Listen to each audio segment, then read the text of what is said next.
आइए महसूस करिए जिंदगी के ताप को, मैं चमारों की गली में ले चलूंगा आपको। आज की हमारी कविता का नाम है मैं चमारों की गली तक ले चलूंगा आपको, जिसको लिखा है अदम गोंडवी जी ने। इस कविता में कहानी है। कहानी एक ऐसी लड़की की जिसका नाम है कृष्णा और जिसका रेप हो जाता है। अब रेप कौन करता है, कैसे करता है और उसके बाद क्या होता है, ये सब कहानी इस कविता में बताई गई है। तो चलिए शुरू करते हैं। कवि लिखते हैं कि आइए महसूस करिए जिंदगी के ताप को, मैं चमारों की गली तक ले चलूंगा आपको। जिस गली में भूखमरी की यातना से उबकर मर गई फुलिया बेचारी कुएं में डूबकर। यानी पहली ही लाइन में वो बता रहे हैं कि मैं जहां की आपको कहानी सुना रहा हूं वहां इतनी भूखमरी है कि लोग कुएं में डूबकर मर जाते। आगे कहते हैं, है सधी सिर पर बिनोली कंडियों की टोकरी, आ रही है सामने से हर कुआ की छोकरी। चल रही है छंद के आयाम को देती दिशा, मैं इसे कहता हूं सूरज पार की मोनालिसा। यानी वो देखने में बेहद ही सुंदर है। कैसी ये भयभीत है हिरनी सी घबराई हुई, लग रही है जैसे कली बेला की कोमलाई हुई। कल कोई है वाचाल थी, पर आज कैसी मौन है, जानते हो इसकी खामोशी का कारण कौन है।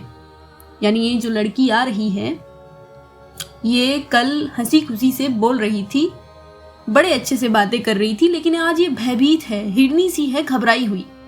क्या आपको पता है कि इसकी इस दशा का कारण कौन है? तो चलिए इसकी दशा का कारण आपको बताते हैं और कहानी में आगे बढ़ते हैं। थे यही सावन के दिन, हरकू गया था हाट को, सो रही थी बूढ़ी ओसारे में बिछाए खाट को। डूबती सूरज की किरणें खेलती थी रेत से, घास का गट्ठर लिए वह आ रही थी खेत से। आ रही थी वह चली खोई हुई जज्बात में, क्या पता था उसको कोई भेड़िया है खात में। होनी से बेखबर कृष्णा बेखबर राहों में थी, मोड़ पर घूमी तो देखा अजनबी बाहों में थी। यानी ये लड़की कृष्णा कुछ दिन पहले खेत से आ रही थी, जज्बातों में खोई हुई। इसे क्या पता था कि इसके साथ आगे क्या होने वाला है। जब उसने कुछ शक हुआ तो उसने पलट कर देखा और देखा तो वो अजनबी बाहों में थी और उन बाहों ने उसे इस कदर जकड़ा हुआ था कि चीख निकली भी तो होठों में ही घुट कर रह गई।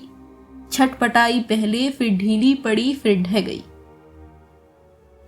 दिन तो सूरज के कछारों में था कब का ढल गया, वासना की आग में कोमारी उसका जल गया। और उस दिन ये हवेली हंस रही थी मौज में, होश में आई तो कृष्णा थी पिता की गोद में। यानी ऊंची जात के एक व्यक्ति ने नीची जात की एक लड़की कृष्णा का रेप कर दिया और उसके बाद उसकी हवेली में जश्न मनाया जा रहा था, वो लोग खुश हो रहे थे। कहीं ना कहीं एक समाज की कड़वी सच्चाई है कि जब कोई पुरुष ऐसा कोई कृत्य करके आता है जो सामाजिक रूप से सही नहीं है तो उसके घर वाले उसे डांटते तो हैं, लेकिन कहीं ना कहीं मन में खुश होते हैं कि हमारे लड़के ने कुछ काम किया है आज, चाहे वो गलत ही किया हो। वो उनकी एक झूठी शान आपके। जुड़ गई थी भीड़ जिसमें जोर था, सैलाब था, जो भी था अपनी सुनाने के लिए बेताब था। भीड़ इकट्ठा हो चुकी थी। बढ़ के मंगल ने कहा, काका तू कैसे मौन है, पूछ तो बेटी से आखिर वो दरिंदा कौन है। कोई हो संघर्ष हम पांव मोड़ेंगे नहीं, कच्चा खा जाएंगे जिंदा उसको छोड़ेंगे नहीं। कैसे हो सकता है होनी कह के हम टाला करें और ये दुश्मन बहू बेटी से मुंह काला करे। यानी कि हम इसे होनी है, होती रहती है ये कह के टाल नहीं सकते, हमें इसका प्रतिशोध लेना पड़ेगा। बोला कृष्णा से, बहन सो जा मेरे अनुरोध से, बच नहीं सकता वो पापी अब मेरे प्रतिशोध से। यानी उसने कहा कि हम बदला लेंगे। ये बात उछली चली और ये बात पहुंच चुकी ठाकुरों की हवेली तक। अब वो आगे क्या करते हैं सुनिए। पड़ गई इसकी भनक थी ठाकुरों के कान में, वे इकट्ठे हो गए थे सरपंच के दालान में। दृष्टि है जिसकी जमी भाले की नोक पर, देखिए सुखराज सिंह बोले हैं खैनी ठोक कर। मतलब बड़ी बड़ी मूछी हैं, सीना चौड़ा है, ऊंचा कद है, वो भी खैनी ठोक कर वो सुखराज सिंह बोल रहे हैं। उन्हें पता है कि जो कृत्य किया गया है वो गलत है, लेकिन नहीं, बात है जाति की, जाति के आदर की, कि कोई नीची जात वाला हमें आंखें कैसे दिखा सकता है। लड़की का रेप कर दिया गया उस बात से वो लोग जितने खुश थे उससे कहीं ज्यादा इस बात से गुस्से में थे कि वो लोग अब प्रतिशोध ले रहे हैं, वो प्रतिकार कर रहे हैं। कैसे कर सकते हैं, इस बात का गुस्सा था और इसको लेके वो सरपंच के पास पहुंच गए और सरपंच भी चूंकि उनकी जाति का था तो उसको भी गुस्सा आ गया। देखो क्या कहे सरपंच भाई, क्या जमाना आ गया, कल तलक जो पांव के नीचे था रुतबा पा गया। कहती है सरकार की आपस में मिलजुल कर रहो, सुअर के बच्चों को अब कोरी नहीं हरिजन कहो। देखिए ना, यह जो कृष्णा है चमारों के यहाँ, पड़ गया है सीप का मोती गवारों के यहाँ। जैसे बरसाती नदी अल्लड़ नशे में चूर है, हाथ ना पुट्ठे पे रखने देती है मगरूर है। भेजता भी नहीं है ससुराल इसको हर कुआ, फिर कोई बाहों में इसको भींच ले तो क्या हुआ। कि आज सूरज पार अपने शाम से टकरा गई, जाने अनजाने में वो लज्जत जिंदगी की पा गई। यानी उसका रेप हुआ है, ये उसका अहोभाग्य है। इन लाइनों में ये बताया गया है। वो तो मंगल देखता था, बात आगे बढ़ गई, वरना वह मगदूद इन बातों से कहने से रही कि किसी ने देख लिया था इसलिए बात यहाँ तक पहुंची है, वरना उस लड़की को तो इस कदर समझाया गया था कि वो बात न कहती, वो चुप हो जाती। जानते हैं आप मंगल एक ही मक्कार है, हर को उसकी शय पे थाने जाने को तैयार है। कल सुबह गर्दन अगर नकती है बेटे बाप की, गांव की गलियों में क्या इज्जत रहेगी आपकी। यानी आप यहाँ पर सोच देखिए, आपने इतना बड़ा कृत्य कर दिया, उसके बाद आपको अपनी इज्जत की कोई परवाह नहीं है। लेकिन अगर पुलिस आई और उसने पकड़ा, वो भी किसी नीची जाति के कहने पर, तो आपकी इज्जत पे बात आ गई। आगे लिखते हैं, बात का लहजा था ऐसा, ताव सबको आ गया, हाथ मूछों पर गए, माहौल भी सन्ना गया। क्षणिक आवेश में जिसमें हर युवा तैमूर था, हाँ मगर होनी को तो कुछ और ही मंजूर था। रात को आया न अब तूफान वह पुरजोर था, भोर होते ही वहां का दृश्य बिल्कुल और था। सिर पे टोपी बेद की लाठी संभाले हाथ में, 1 दर्जन थे सिपाही ठाकुरों के साथ में। घेर कर बस्ती कहा हल्के के थानेदार ने, जिसका मंगल नाम हो वो व्यक्ति आए सामने। अब तक आपने देखा भूखमरी, जातिवाद और महिलाओं के प्रति हिंसा। अब आप देखिए कि समाज के रखवाले कहे जाने वाले पुलिस वाले क्या करते हैं। निकला मंगल झोपड़ी का पल्ला थोड़ा खोलकर, एक सिपाही ने तभी लाठी चलाई दौड़कर। गिर पड़ा मंगल तो माथा बूट से टकरा गया, सुन पड़ा फिर माल वो चोरी का तूने क्या किया।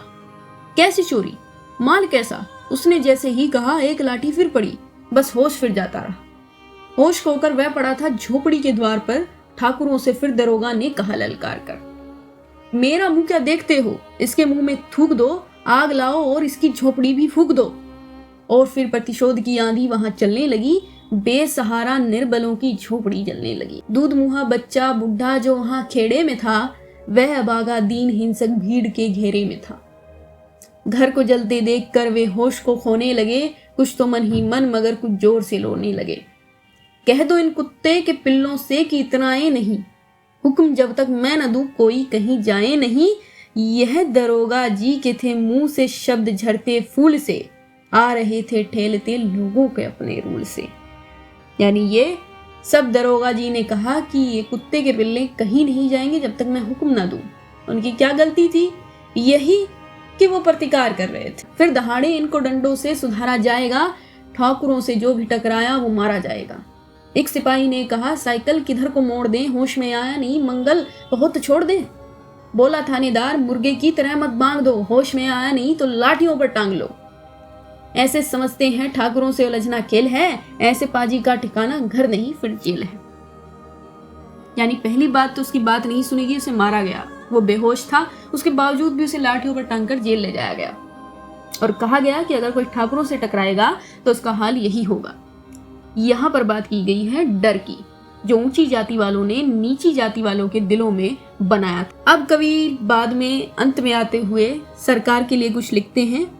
वो कहते हैं कि पूछते रहते हैं मुझसे लोग अक्सर ये सवाल, कैसा है कहिए न सरजू पार की कृष्णा का हाल। उनकी उत्सुकता को, शहरी नग्नता के ज्वार को, सड़ रहे जनतंत्र के मक्कार पैरोगार को, धर्म संस्कृति और नैतिकता के ठेकेदार को, प्रांत के मंत्री गणों को, केंद्र की सरकार को मैं निमंत्रण दे रहा हूँ, आए मेरे गांव में, तट पे नदियों की घनी अमराइयों की छांव में। गांव जिसमें आज पंचाली उघाड़ी जा रही है, या अहिंसा की जहां पर नद उतारी जा रही है। तरसते कितने ही मंगल लंगोटी के लिए, बेचती हैं जिस कितनी कृष्णा रोटी के लिए।